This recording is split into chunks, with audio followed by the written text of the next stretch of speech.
Hey there, hope all is well.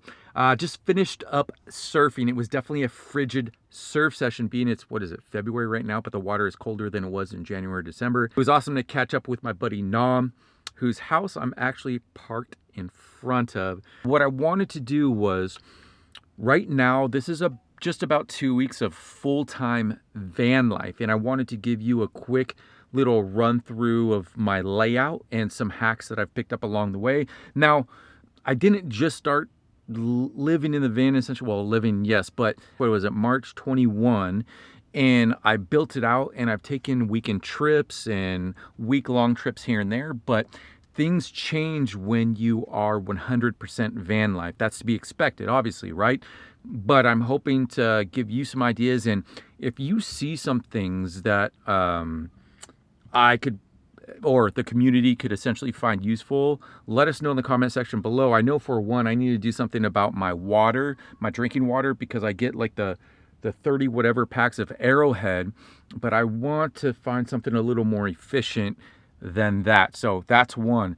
So now here we're going to start with the layout. Hopefully this doesn't get blown out as I switch around. So right here, I don't know if you can see you see that? You see that magnet?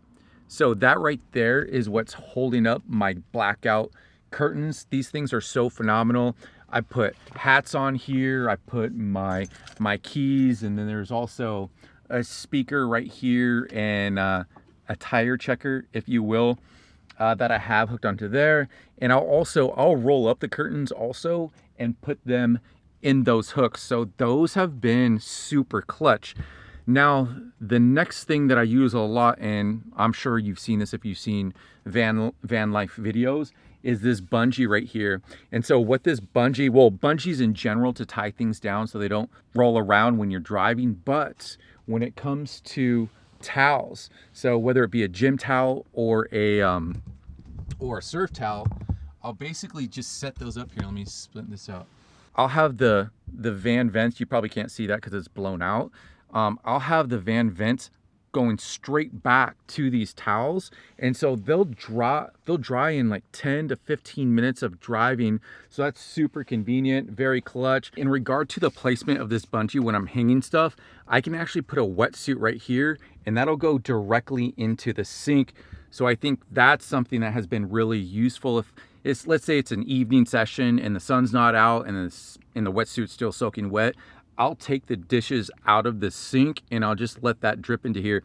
And one other thing, speaking of the sink, there's this here. Let me go to this to the side. There's this little dish holder, which I'll keep my clean dishes in here. And then if I need to brush my teeth or let a wetsuit dry, I'll just put that out to the side over here so that it's just one move as opposed to trying to get everything out of the sink. So that's a nice little hack right there. And super cheap as far as this little plastic little dish holder.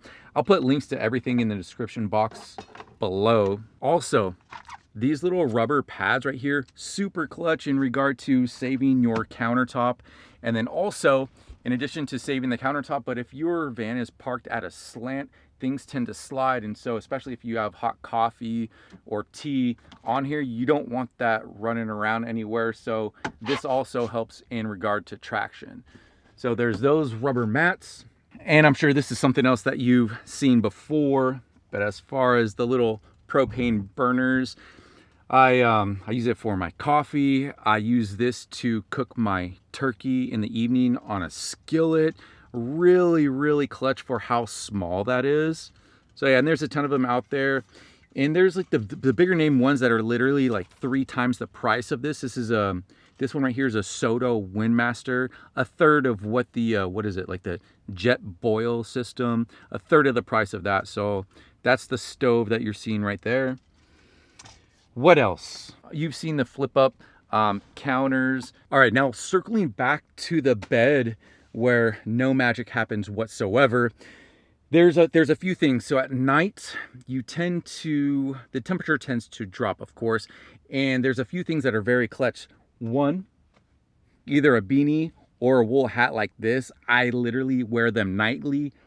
And wool socks. Wool socks are definitely clutch. So as long as your your head is warm and your feet are warm, you are generally warm. So those are really clutch. And keeping it with the bed, I have this for when I want to work in the bed. I throw my laptop on here and it has a little, let me see here, has a little space right here that you can put your phone in. So this is really clutch as well. In regard to airing out, I have 2 fans. So air is coming in one and out the other. So that helps with the circulation of air, and then also mold prevention, which in van life is definitely something that you have to be careful of.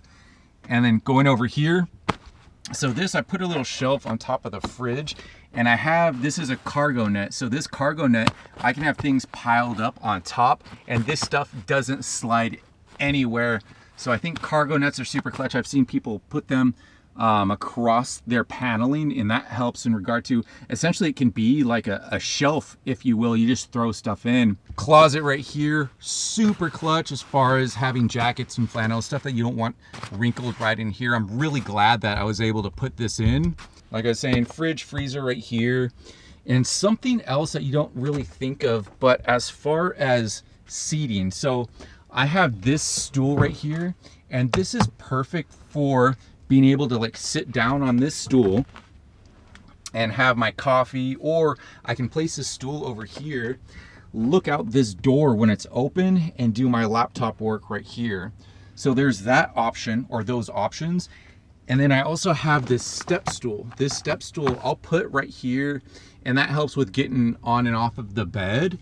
And I'll actually just sit on that step stool when I just want to keep things super simple. And just having the ability to kind of switch it up, I think that really helps in regard to not making this space feel so small. And then I have another seating option, and that's this workbench right here when there's not a lot of stuff on it. This is the bench with all of the clutter off of it. And so I just have, I don't even have this sealed up against it.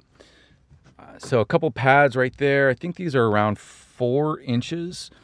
And then it flips up. Super clutch. This was the last thing that I actually built for the van, and I'm very, very happy that I did that. Now flipping around, and I'm sitting on the bench right now. So here's the bench. Imagine opening up the side door and just having a very Instagrammable, picturesque view right outside. And again, I do find this very beneficial because it makes the van seem bigger than it is because you have so many options in regard to seating. So yeah, so that's there. And I guess lastly, check this out.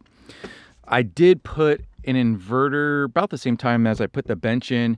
And so what that is for those of you that don't know, is that when I'm driving, my auxiliary battery powers this inverter, and then I plug my power station that I have that's under the fridge, or this one over here. I'll plug them into this and charge them as I'm driving. So that's very beneficial given that you don't always have sunny days, so the solar won't always work. Now to put in perspective as far as the power difference between this and the 12-volt cigarette lighter in the front of the van, this will charge a power station in 4 hours as opposed to the van cigarette outlet that'll take 12. So that'll give you an idea of the difference of power between the 2 options. And then there's another thing, these little hooks right here for hanging stuff, as far as bungees and as far as like fastening things to them. They're super sturdy, super strong. One thing I haven't discussed yet is heating. Now in the beginning, I was taking trips and I didn't have a heater.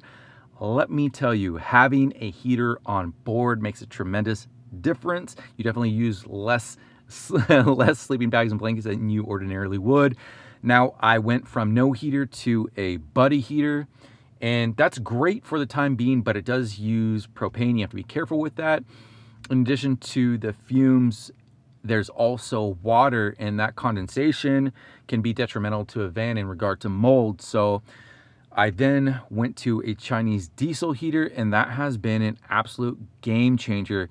It was the best $130 I'd ever spent. One of the biggest game changers in the van was installing that diesel heater. You can put it on a thermostat and just have it just perfect throughout the whole entire night. Whereas if you're using propane, you can only put it on for like, what, 10 minutes, and then the van is super hot, too hot.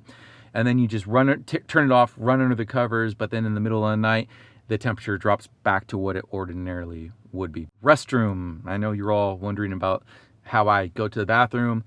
I do just use a jug for number 1, and I do have a Lugaloo for number 2, and I have that Lugaloo within another bin to completely seal off the smell. I cannot smell anything whatsoever, but I also do use cedar chips. I started using cedar chips underneath the number 2, and then once I'm done, I'll put them over the number 2.